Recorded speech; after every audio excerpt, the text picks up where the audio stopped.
Team no sleep nze yansayininga mu bamuyita AK47 yafa. Yawumula dda. Pallaso n'avaamu. Okay. Already bine management.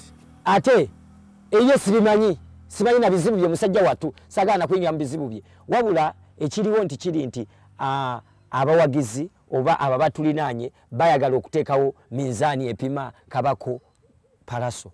Kabako Pallaso. Kabako Pallaso.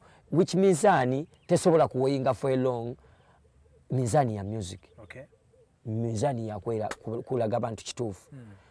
For recently nali nyimiridde byange ebyo byogambye byakyalenga. Nali backstage ne bamukwano gwange Diamond Oscar topic ka sente. Ero yenyini muyimbi munange Pallaso n'annumba. Najja.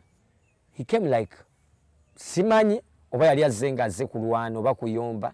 Naye nze bwe tubanga tukimanyi tetukolagana. Ebbanga lirudde nga tetubuziganya. Sisuubira nti esobola okujja non-confrontinga mu bantu publicly. Tekisoboka. Okay. Nanumba mu backstage era bayimbi bannange bona abaaliwo banyiga bajofulutaya walukaga waliwo n'omuyimbi mulala gwe bayita Yanga Mulo yamulumba nga yayagala namukuba yanumba in a bad mood. Fenna twali tuzze to show love. Secondly, Elia yali show Bobby Wine, which show had to show some peace to the security, that we are not violent. Kubafa abayimbi, when you see Kabako, problem, munsonyi wenze wondabako, eba problem, ntambula nziruka, katoboloza buzibuze. Katwali tuze in a good mood, some of us, nga tuli happy, ndide nzikuse, nywedde mmere, nywedde amazzi ndide bulungi nzikuse, nzize to support our brother Bobby Wine.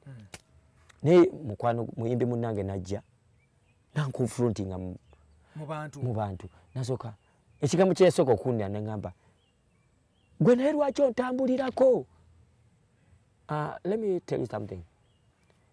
Music tutunda biki bigambo munaye nze ndi maje ga kutaka bya ddala era we togera ku maje go kutaka togera Kabako. Our infantry yakola ki? You cease fire. Oh. Ne bakwita batya nze ni muninja njira nenfuka muninja nembula era pasanya so wabula ya kati waliwo abo banne abali bagalo kiteekamu nnyo like engumi fiiru byongeramu mpese ensawu yange nkute essimu yange iPhone ninamu kasente kange oba mitwalo 5 njinkumye n'ekisumuluzo kyange nsirise hai ngawo osijja kulimba bagamba atalitya taliwangala ekyo kyo nkibabulira omuntu atalifa atalitya taliwangala ate by the way cowards live longer. Cowards what? Live longer. Sometimes you need to act like a coward. Okwewala kati musonyiwe nze maje gakutaka naye kyaliwo twalina maje gonna ndagalumbye busaabala nato eyafirudi water mazi biki nga we need to save the boat to balance the boat kyenakola okimanyi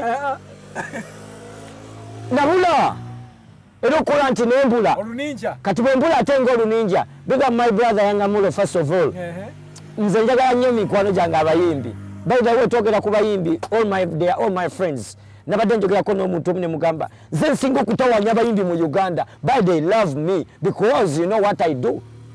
I'm in the business. Which business? That's the business I'm talking about. Najitegeera. That's how they play the business.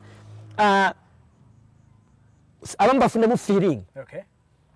Waliwo gwe nayo ku TV awo batakyalina muyimbi Katolo Bwama takyaleka muyimbi bamugambye ekintu nafunemu feeling n'akyapula omuntu situukawo nabuze kati bwe nabula ne wabeerawo abayimbi nga omanyi backstage bagamba kuba Pallaso bwe yajja ate n'alumba Kabako all eyes were ne Pallaso kyesaamanya nti Pallaso wali ononye mawulire kwolwo nze kyesaamanya nabitegeera nkeera ttiimu yange yajja neŋŋamba nti omusajja omusajja mawulire ganonye oba okitegedde Diamond Oscar ngamba omusajja yali anonye mawulire ng'ayagala kutaluyimba lwe munnange neŋŋamba ate ayagala kutaluyimba saategedde kakyova nabula ate bwe nabula kyataasaani Kyataasani. Gwe kyataasa. Kyataasa Pallaso. Pallaso wali ogenda funa obuzibu my brother. Kuba tomanyi. Wali mu danger zone. When you talk about Kabako ba mu danger zone area. Olaba Katonda akaliwo yanga mulo yamuwamba. Katonda amusansa bagawo. Twabiwulira Era nze kuba ekintu kino. Nasonyiwa Pallaso.